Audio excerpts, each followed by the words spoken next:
महाराष्ट्रामध्ये लोकसभेच्या दुसऱ्या टप्प्यातील मतदान काल पार पडलं।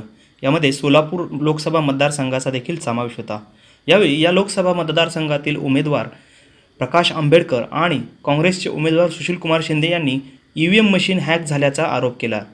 अनेक ठिकाणी वोटिंग मशीनच्या तक्रारी आलेल्या आहेत, सगळ्या मतदारसंघामध्ये आहेत। तर काही वेळेस ते 7 वाजता वोटिंग चालू झालेलं, काही ठिकाणी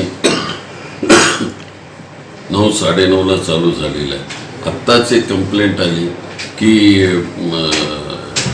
तिथे हातावर जरी बटन दाबलं तरी ते ह्याच्यावर कमल फुलावर चाललेलं आहे म्हणून। तर मी आत्ताच त्या माणसाला कलेक्टरकडे पाठवले, तिथे जाऊन कंप्लेंट करा म्हणून। म्हणजे अशाही तक्रारी आलेल्या आहेत, ते सत्य आहे। एकंदरीत शहरामधल्या 14 मशीन्स मॅलफंक्शनिंग होत्या, 22 ग्रामीण भागातल्या होत्या। 227 नई बस्तीमधली मशीन सील करण्यात आलेली आहे।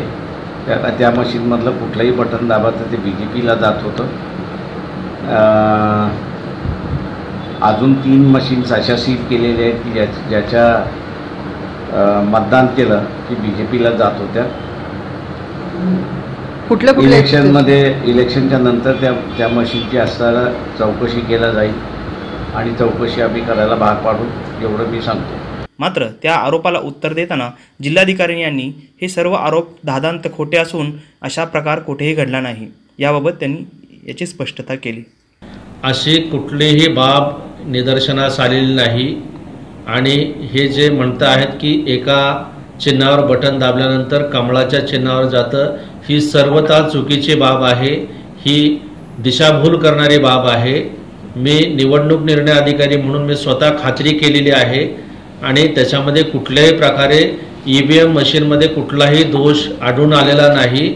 जर मतदाराला तशी तक्रार करायची असेल तर मतदार त्याच्या प्रिसाइडिंग ऑफिसरकडे ती तक्रार करू शकतो आणि त्याच्यामध्ये टेस्ट वोटिंग केलं जातं। अशा प्रकारची तक्रार देखील प्राप्त झालेली नाही। विनाकारण EVM मशीनच्या मध्ये घोटाळा असल्याचं हे पसरवलं जात आहे। ही बाब सर्वथा चुकीची आहे। अशी कुठलीही बाब सोलापूर लोकसभामध्ये घडलेली नाही। उमेदवाराने दिलेली तक्रार जी आहे त्याकरता मी स्वतः त्या ठिकाणी माझी टीम पाठवलेली आहे, खात्री केलेली आहे असा प्रकार होत नाही।